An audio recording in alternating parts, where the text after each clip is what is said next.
आहोत। करुणा मुंडे यांनी धनंजय मुंडेंविरोधात माझगाव कोर्टात याचिका दाखल केली आहे। या याचिकेवर आज सुनावणी झाली। यावेळी धनंजय मुंडेंच्या वकिलाकडून कोर्टात जोरदार युक्तिवाद करण्यात आला।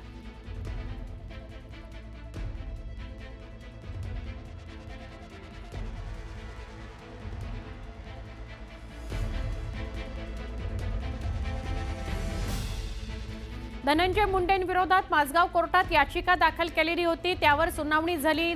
धनंजय मुंडेंच्या वकिलांनी कोर्टात जोरदार युक्तिवाद केलाय। जर लग्न झालंच नाही तर पोटगी कशी देणार, असा युक्तिवाद धनंजय मुंडेंच्या वकिलांनी केलाय। करुणा मुंडे या आर्थिकदृष्ट्या सक्षम असल्याचं मुंडेंच्या वकिलांनी सांगितलं। तसंच राजश्री मुंडे याच धनंजय मुंडेंच्या खऱ्या पत्नी असल्याचा युक्तिवाद करण्यात आलाय। या प्रकरणी 5 एप्रिलपर्यंत सुनावणी स्थगित करण्यात आली आहे। बरीच काही अजून एव्हिडन्स द्यायचे आहेत जे काही साबित करतं की करुणा मुंडे हे धनंजय मुंडेच्या वाईफ्स आहेत म्हणून। तर त्यांचं म्हणणं होतं की I mean they are agreeing to the fact that she is mother of the 2 kids, but he is not agreeing that she is his wife as wife, आणि ते लिव्ह इन रिलेशनशिपमध्ये होते असं त्यांचं म्हणणं आहे। पण आमचं म्हणणं आहे की 21 वर्ष अशी लिव्हिंग रिलेशनशिप नसते, and we have ample proofs to prove that she is his wife, आणि ते आम्ही पुढच्या 5 तारखेला कोर्टामध्ये दाखल करू। करुणा मुंडेजी सुद्धा आपल्याबरोबर, आपण त्यांच्याकडून जाणून घेऊया। करुणाताई, आज कोर्टामध्ये अनेक प्रश्न उपस्थित करण्यात आले, त्यामध्ये एक महत्त्वाचा प्रश्न होता की करुणा मुंडे या धनंजय मुंडेंच्या पत्नी आहेत का। धनंजय मुंडे यांच्या वकिलांचा दावा होता की मुळात तुम्ही त्यांच्या पत्नीच नाही, तर त्यामुळे मग पोटगी देण्याचा प्रश्न निर्माण होत नाही। जैसे की 2021 मध्ये धनंजय मुंडेंनी स्वतः हायकोर्टामध्ये मानहानीचा दावा केला होता।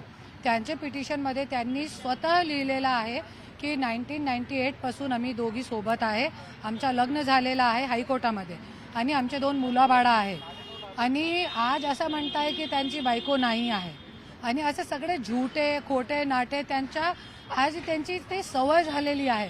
तुम्ही पण स्वतः बघितलेलं आहे, इलेक्शन पिटिशनमध्ये पण ते जे खटले आहे आमचे त्याचा काहीतरी उल्लेख केलेला नाही, आमचे लग्नाचा माझा उल्लेख केलेला नाही आहे, माझ्या मुलाबाळांचा 2009, 2014, 2019 मध्ये उल्लेख केला नाही होता। आता वाद झालेला आहे, त्याच्यासाठी 2024 मध्ये माझ्या मुलाबाळांचं नाव टाकलं, माझं नाव नाही टाकलं, असं सगळे खोटे नाटे त्यांच्या सवय झालेली आहे। आणि माझ्याकडे पूर्ण पुरावे आहे। आम्ही दोघांच्या HDFC बँकमध्ये पती पत्नी म्हणून HDFC बँकमध्ये जॉईंट अकाउंट आहे। बजाज एलियन्सची त्यांची 1 कोटीची पॉलिसी आहे, ज्याच्यावरती मी बायको म्हणून नॉमिनी आहे।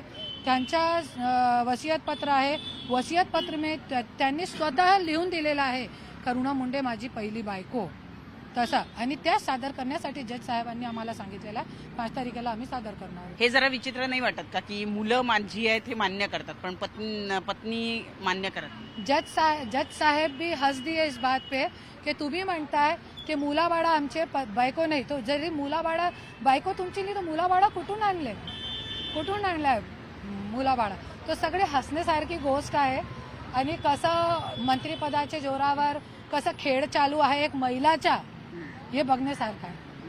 धन्यवाद आमच्याशी संवाद साधल्याबद्दल। तर यावेळी करुणा मुंडे ज्यांनी आज माझगाव कोर्टामध्ये खरं तर त्यांची केस होती, आणि त्यांनी या ठिकाणी स्पष्ट केलेलं आहे की पुढच्या हिअरिंगमध्ये दूध का दूध पाणी का पाणी होईल। मी जर पत्नी नाही आहे तर मग मुलं जी आहेत ती त्यांची कशी असू शकतात, असा सवाल त्यांनी उपस्थित केला, आणि माझ्याकडे मी पत्नी आहे हे सिद्ध करण्याचे शेकडो पुरावे असल्याचं सुद्धा त्यांनी या ठिकाणी सांगितलेलं आहे। व्हिडिओ जर्नलिस्ट गणेश काळेसह प्रणाली कापसे, न्यूज 18 लोकमत, मुंबई।